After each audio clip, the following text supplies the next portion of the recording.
today at moneytalkviewpoint.org and let someone help you. Well, my special guest for today is Ron Silberstein.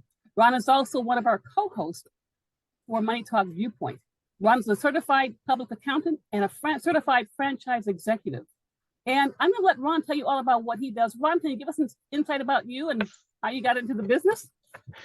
Sure, Chantel, thanks, and happy to be here today. Golf store franchises could cost somebody $3 million to get open because of the golf equipment inventory that they would need.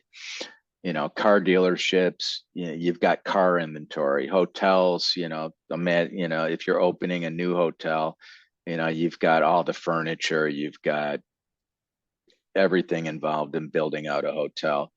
Restaurants, you've got all kinds of equipment, you've got signage, you've got, you may have POS systems. So all that's laid out in item 7, so that when you look at that, you'll have an idea, of what it's going to cost. And it has a minimum investment and a maximum investment. So, it could be a narrow range. It could be, 75 to 100,000 is what it's going to cost you. Or like in our Bud's place, FDD, our investment range is 600,000 to around $1.5 million, because it could be, there's different sizes it could be, and obviously a bigger location is going to cost more than a smaller location. The real estate costs are different everywhere. So when you factor in, rent and security deposits and things like that, it could, increase the cost. If you want to be in Manhattan or downtown Chicago or San Francisco, it's going to cost you more than if you're going to be in Grand Rapids, Michigan on the west side, or, a smaller city that has lower real estate costs to get into. So all that's laid out in item 7. It usually has footnotes down below explaining some things, as to what the variance might be in cost. And item 7 may have a second part to it. So we have a single unit franchise agreement and a multi-unit franchise agreement available, which most franchises have something similar, where you can buy 1 unit or you can commit to opening 5 or 10 units.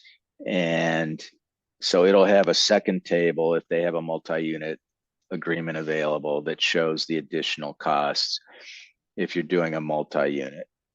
For example, in our multi-unit agreement, it would be where the owner then needs a vehicle so that they can go from place to place. So that's an additional cost on top of what it would be if they were just buying 1 unit. Usually, if you're signing a multi-unit agreement, you get discounts on some of the things for the additional units. So the franchise fee usually goes down per unit. It's a lower average per unit because it goes down for the second or third or fourth or fifth store that you're going to open. There may be some other breaks in costs as you have multiple units as well. And it's very possible in many units to build up quite a bit of wealth if you own more than one of them.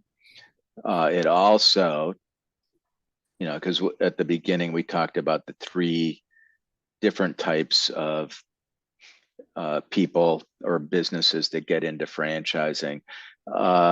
It takes a different kind of person to own 5 or 10 units than it does to own 1.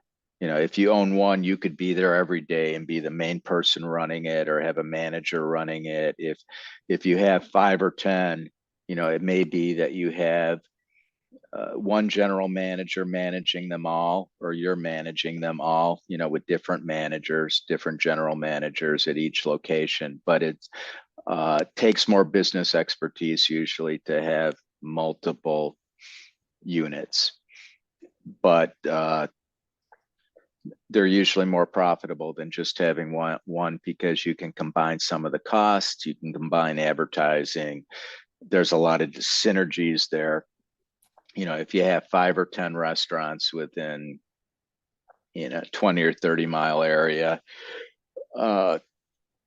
some of the things can usually be combined to where it lowers the average cost per unit by being able to do that. I'm not going to go through, it'd take too long to go through all 23 items in the FDD, but other ones that are in there. Item 8 is restrictions on sources of products and services. So oftentimes a franchisor will have rules as to what you can sell and who you can buy those items from. One example would be McDonald's. A lot of their products inside the McDonald's get bought from McDonald's.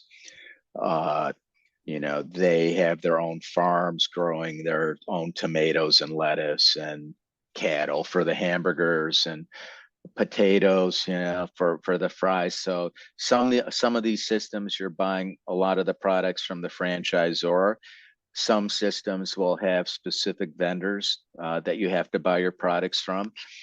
In our golf store franchise, for example, we had the major golf equipment vendors, Titleist, Ping, TaylorMade, Callaway, that our stores were all buying their products from. And then we had private label merchandise that they didn't buy directly from us. They bought from the manufacturer of the private label, but they had to carry certain things in their stores. We limited other things that they could carry.